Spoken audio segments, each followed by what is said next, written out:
Well, we don't do any introductions, really. Hmm. We've got Dan Booker here, who obviously just won the World Cup last week. Well, not even like a few days ago. Yeah. What are we, 2 days ago? And Feels like a lot longer than that. yeah, fuck, we've been in whirlwind since then. I Yeah. watched you walk up on the stage and almost shed a tear because I was just like, it's so cool. And I know you weren't expecting it. So it makes it even more of like a shock and Yeah, probably means more too. for sure. What's been happening since then? Lots of travel. Yeah. Pretty much feels like I haven't stopped since I since I crossed the line, really. Because I crossed the line straight away, had the Mr. Doping come up to me. Yeah. So yeah, pretty much chucked my stuff in the pits, went up to the podium, did all that, which was pretty crazy experience. And then straight to anti-doping, and then straight back to the pits, grabbed my stuff, home, packed up everything, packed up the apartment, went to sleep. Well, tried to sleep, didn't get much sleep. Yeah, you've been so excited. Yeah, I was just like, buzzing. Didn't get much sleep at all. And then pretty much like got to about like 11 o'clock, and then all my mates back home started waking up, so my phone was like just pinging. exploding. Yeah. So I had to put my phone on flight mode and just like try and get some sleep.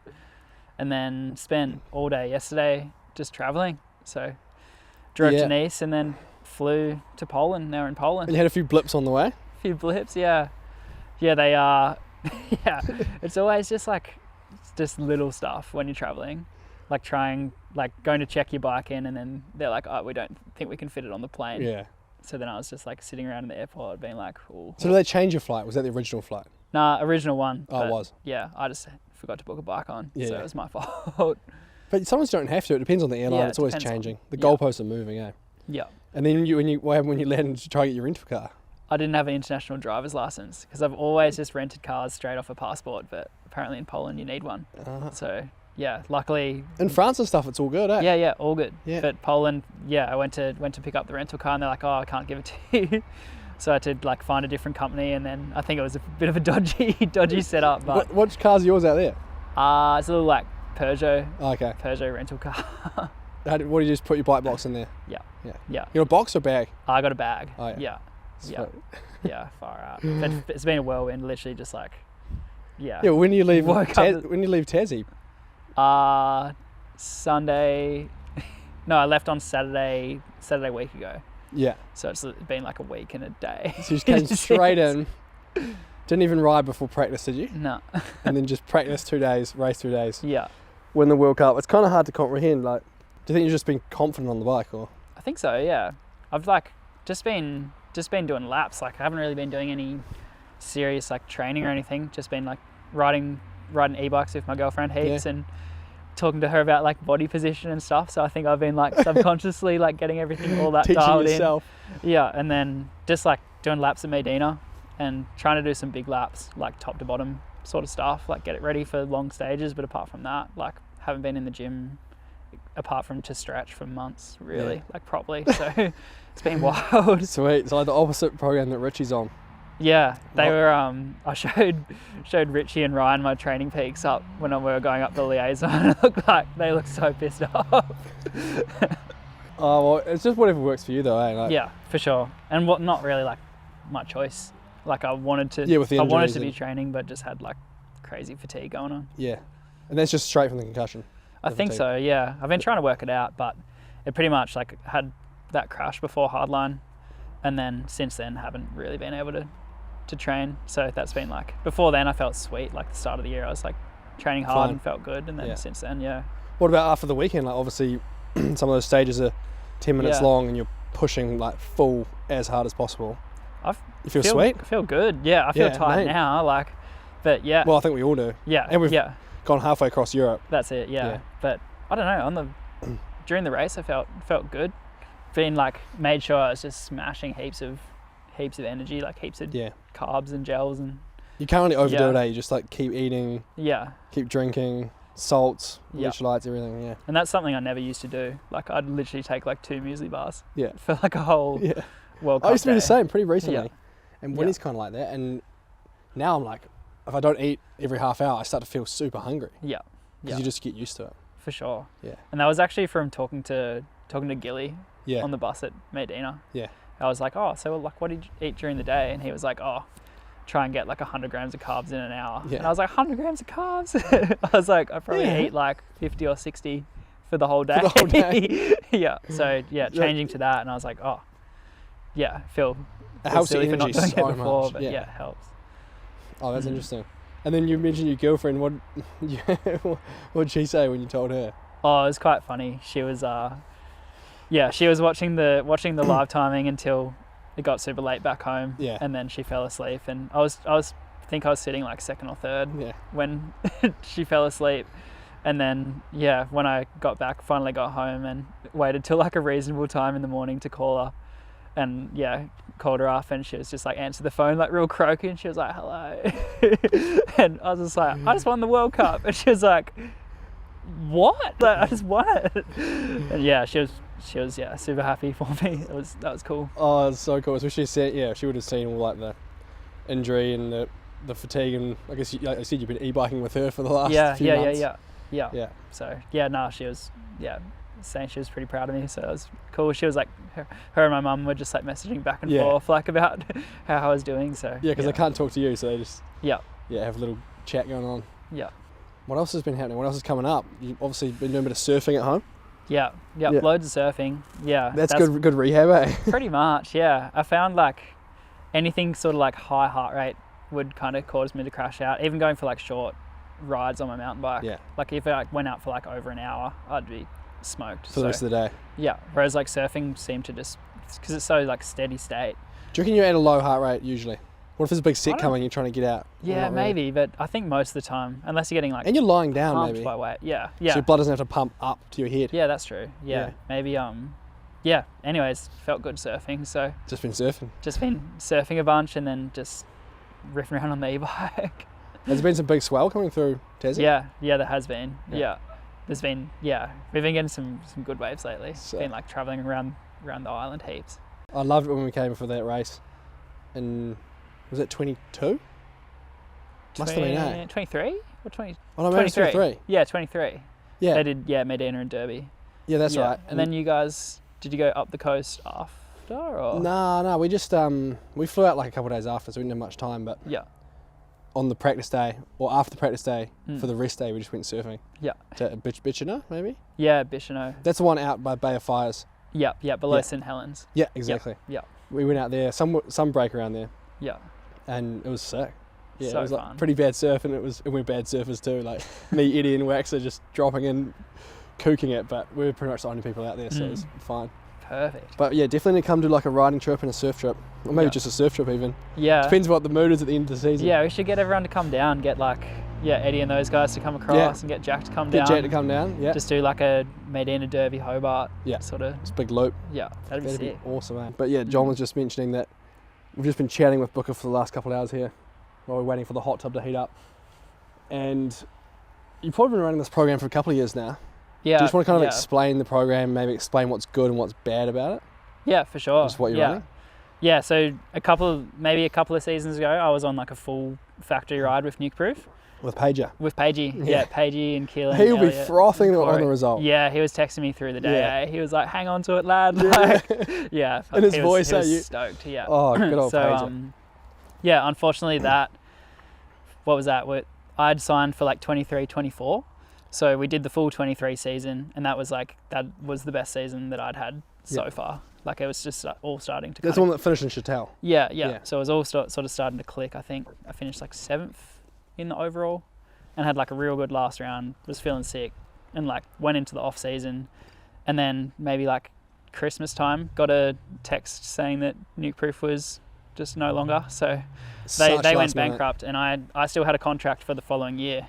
So I was kind of like waiting to see what was going to happen there, and then through all that, like nothing went ahead. Lost that contract, which left me in like February with no contract still. And I was chatting to a whole bunch of different brands, and no one really had any budget to do anything at that point. So, and then one day, Santa Cruz popped up, and they had like a little bit of budget to do something. And then SRAM sort of matched their budget. Yeah. And then Velocio as well jumped on board and managed to put together a program where I could like come over and do the races. And it was pretty light on, like was pretty much like no support. Yeah. So there was like I could pit with SRAM and stay with SRAM, which was unreal. Like, and then they, if they had time, they could kind of like look at my bike at the races. Yeah. But apart from that, it was like a fair bare bones setup. Like, so you could stay with them, but can you still stay with them now, or are you doing your own Ecom this year? Nah, so it's changed a bit this year.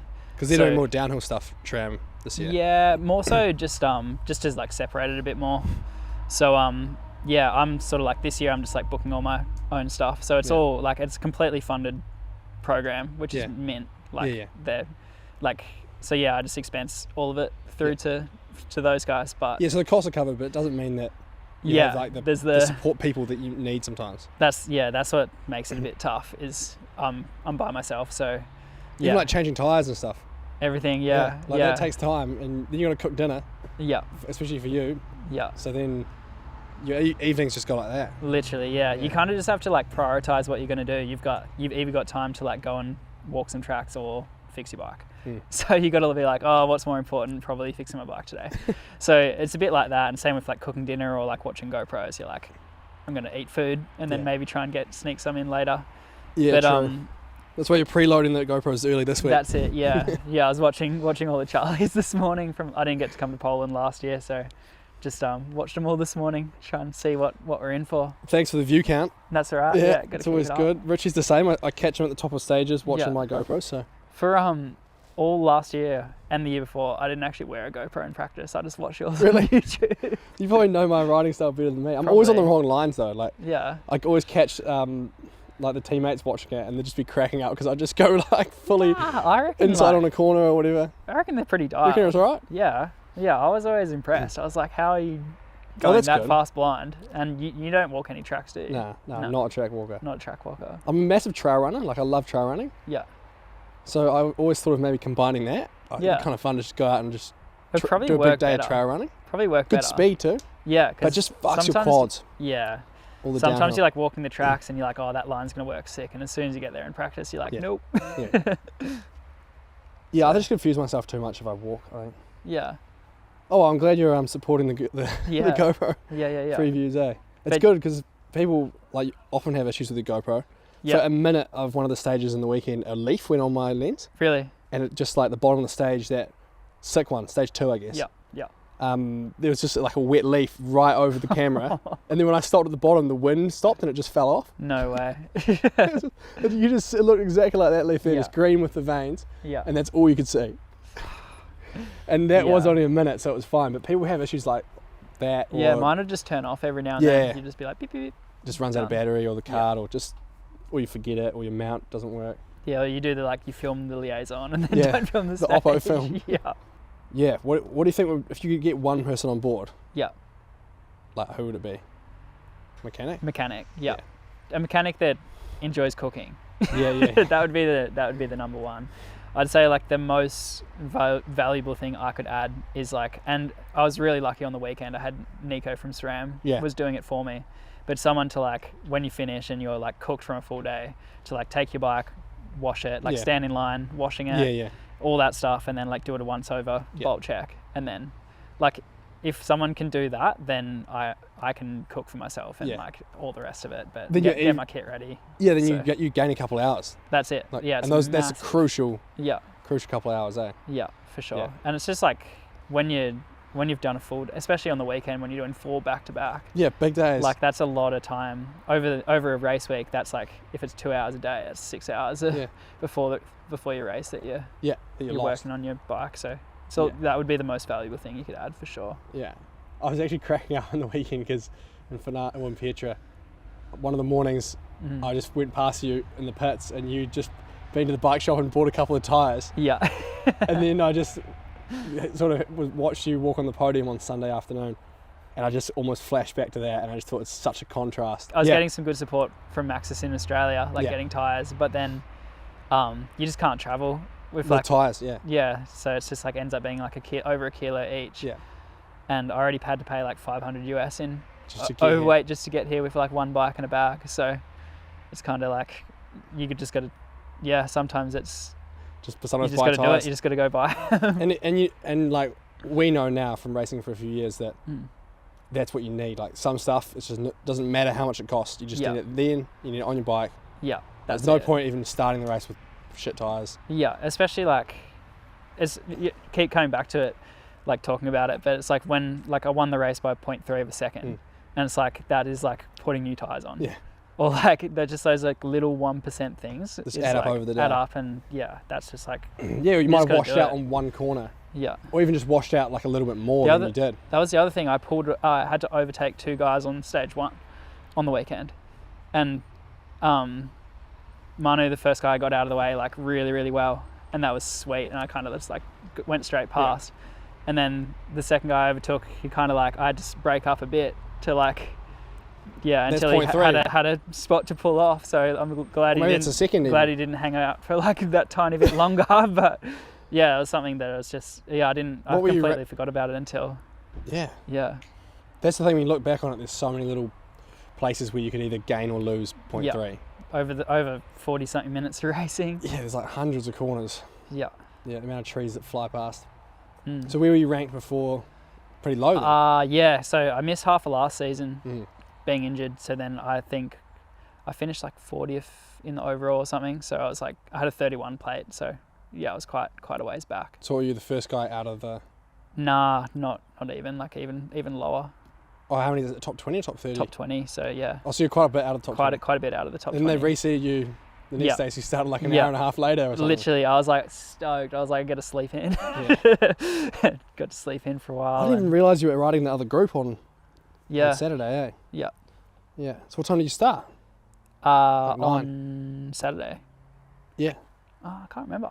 Must have been. What time did you start? I remember it was 9:47, I think. It was about an hour before you guys. Yeah. Because I was thinking about it in terms of like, well, that can be like a completely different track if the weather shifts or like if something like that happens. So. Do you guys get rain on stage 2? Yeah. It's pretty Pierce wet. down. Yeah. Yeah. So it's the same. Yeah.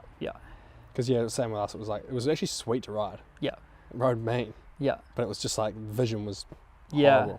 That was I don't know if you saw my mudguard set up. Nah.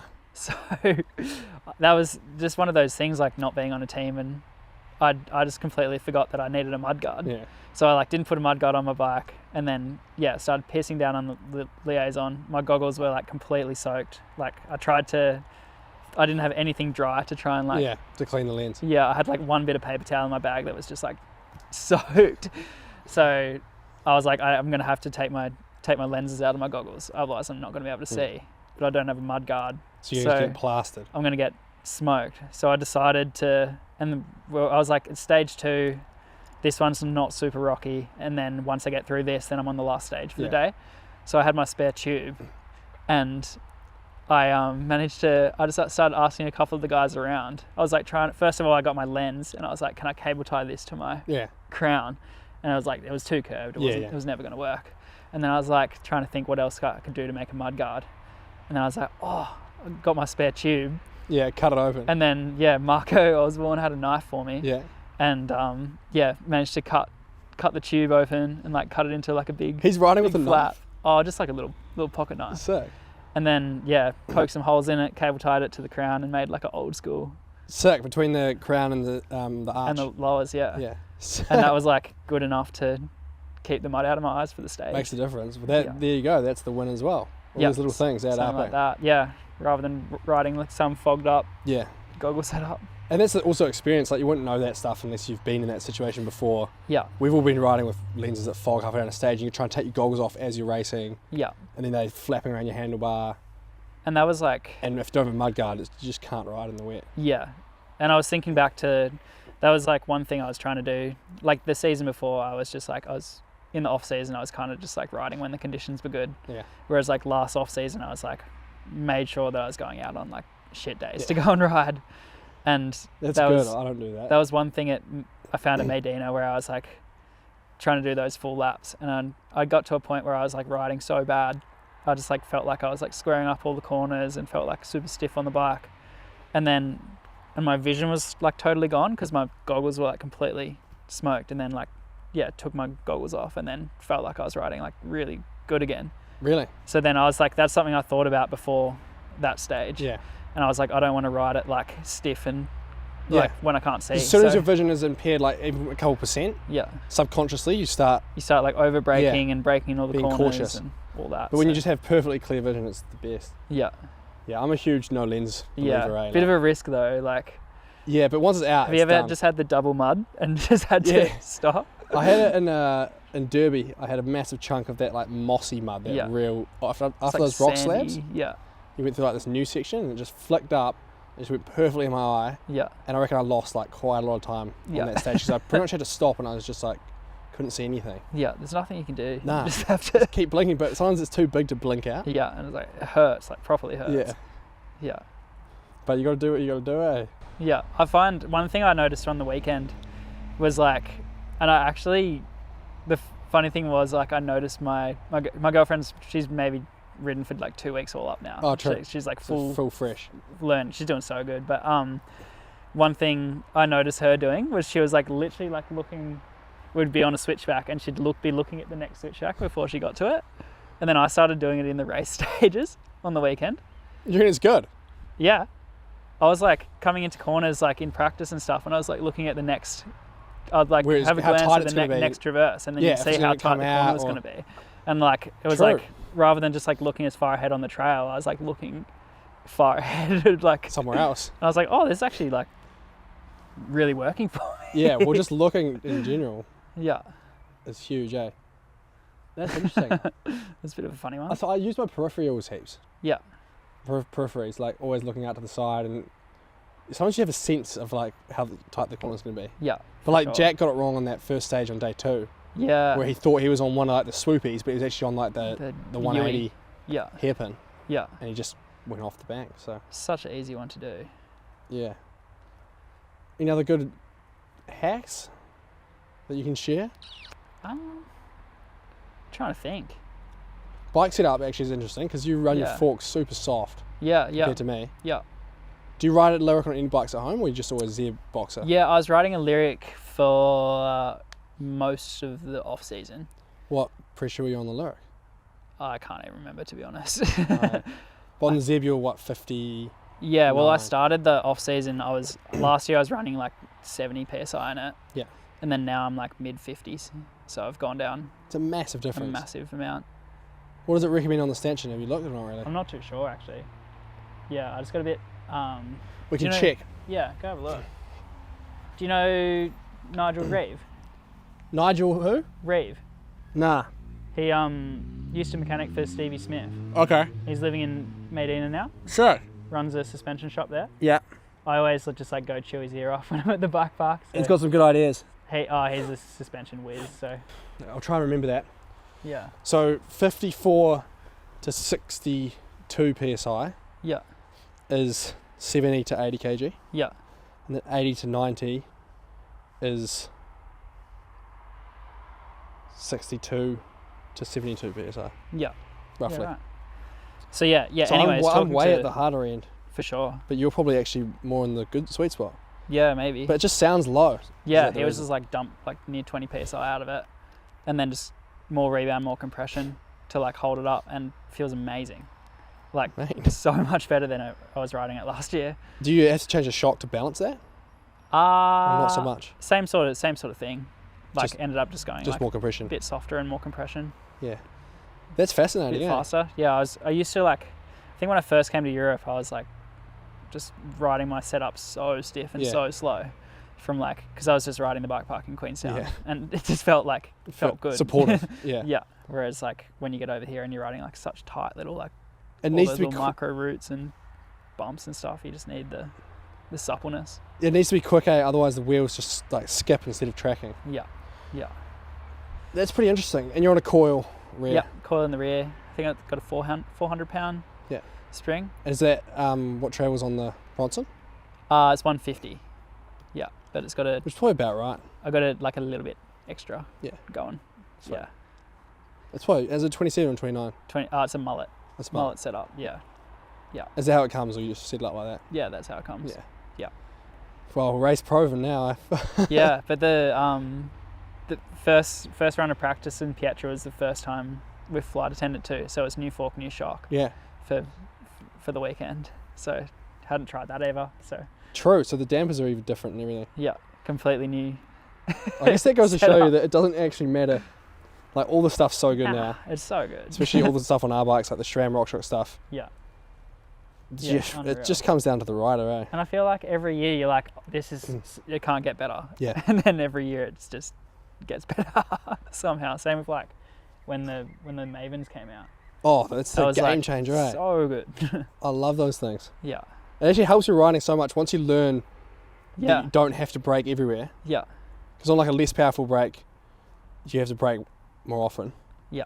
But on these things, once you like learn how much you can trust them, you can just not brake and then brake so hard for such a short time. Yeah. I think that's actually a good sort of tip. I used to like always just drag my brakes the tiniest bit.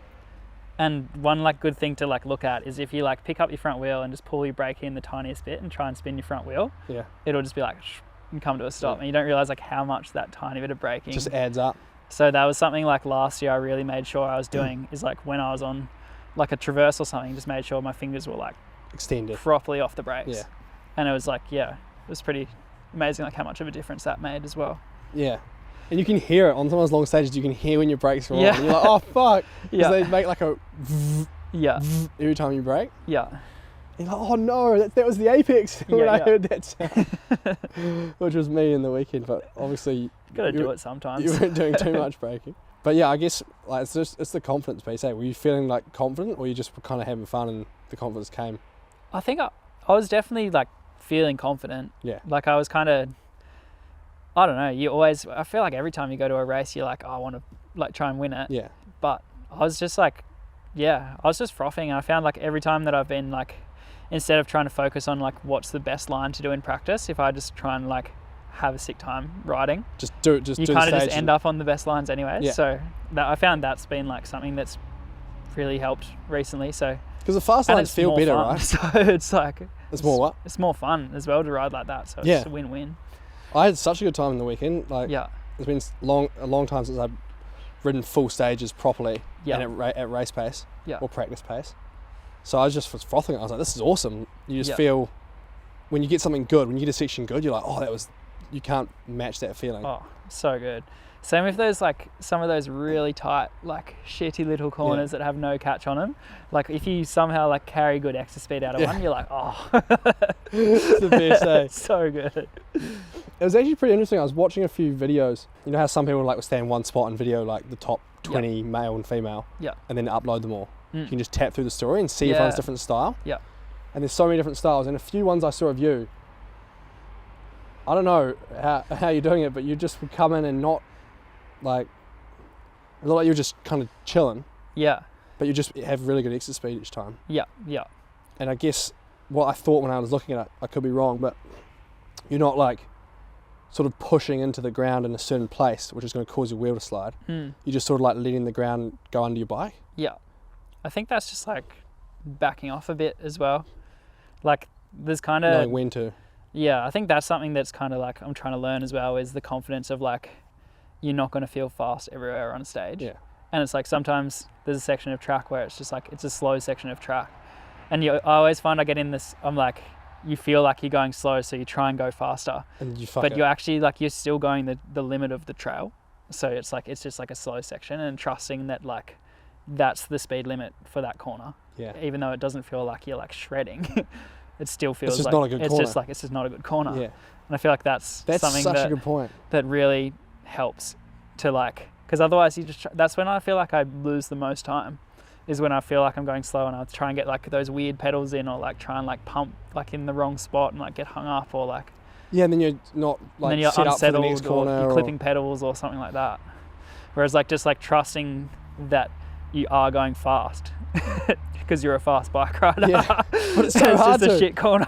When I get into those sections, I just think the guy behind me is going to catch me. I start freaking out. I'm like, oh no, slab's coming. Yeah. On day one, I got to the bottom of stage one and I look back, and like 10 seconds later, slab pops out. Oh really? And I was like, oh. Yeah. I thought I was going well, but like, slab is a machine. Oh, that stage 2 that we raced. Yeah. The really like long one with the big filthy sprint. I think 23 when we raced it. Yeah. I think he was like just about to catch me at the end there. Yeah. Or maybe someone was behind me. Anyways, they were like popped out just after me. No, maybe it was Slab, and then did you win that stage? Yeah, I think I won that stage. Right? Yeah, I think you put nearly 40 seconds into me on that stage. Because I remember Paige was at the bottom. Me. Pietra was standing right at the bottom and he was just like, oh, awesome lad. Yeah.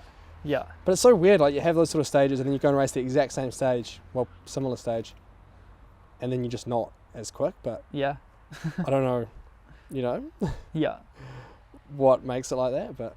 Be interesting, how do you feel like you're going into this weekend more confident, or do you put any more pressure on yourself knowing you've done well here before? Or? I think I'm just slowly building confidence, but I'm not like at the confidence level where I was last year. Yeah. When I showed up here being like, I'm the man, I can't crash. Yeah. And when you have that feeling, it's epic. Yeah. Until you crash. Yeah. Like last year, the first 3 races, first one on finale was like a bit of a shock. Yeah. I was second. And then came here, I was like, oh, like, okay, I've obviously got the pace. Mm-hmm. Like the off-season testing has worked, but rah. And then was feeling awesome, had a good race here. Went to Leo Gang, was still feeling awesome. Yeah. Was like, I could not crash. I'd just come into sections as quick as possible. Yeah. And somehow I just would never crash. Yeah. And then in practice, I just got unlucky. Wasn't even going fast. Just was setting up. Yeah. No, I stopped. I never stopped, but I stopped. Yeah. Pushed back up to hit a line again. Oh. And I wasn't even hitting the line. I just was like rolling in. Yeah. And as I rolled, there was like this little step, and there's a root on the edge of the step. Oh no. And my wheel just went from under me, and I just went down like a sack of potatoes. Yeah. Broke my ribs. Oh yeah. And then that was like where the season just got derailed. Like the confidence never was the same. Yeah. After that. It's funny, like. Which is so weird, but. Yeah, it's funny that confidence of.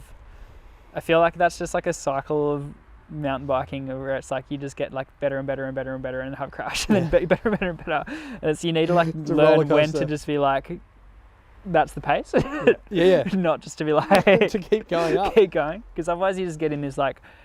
Boom. Boom. Mental roller coaster and physical. Yeah, physical as well.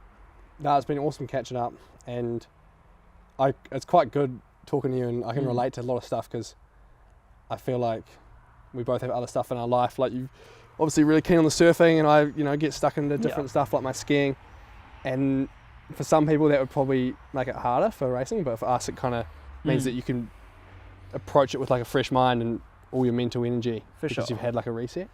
So I think it's definitely some similarities, but thanks for sitting down with us. No, thanks for having me. And just so impressed with last weekend, so another congratulations. Thank you. And good luck this weekend. You too. Yeah, should be a sick one. I'm keen to just get some tyres in the dirt here. I know, tomorrow come to Shakedown. Yeah, not sure if I'll ride it on. I'm still pretty smoked. I might. Just see how you go. Yeah. See how we go. Might do some laps. Sweet. Cheers, bro. Cool. All right. Cheers. Thanks for watching. Thank you. Please subscribe, share, and go follow Booker as well, if you don't already. Perfect. Thanks, mate. That was wicked. Easy.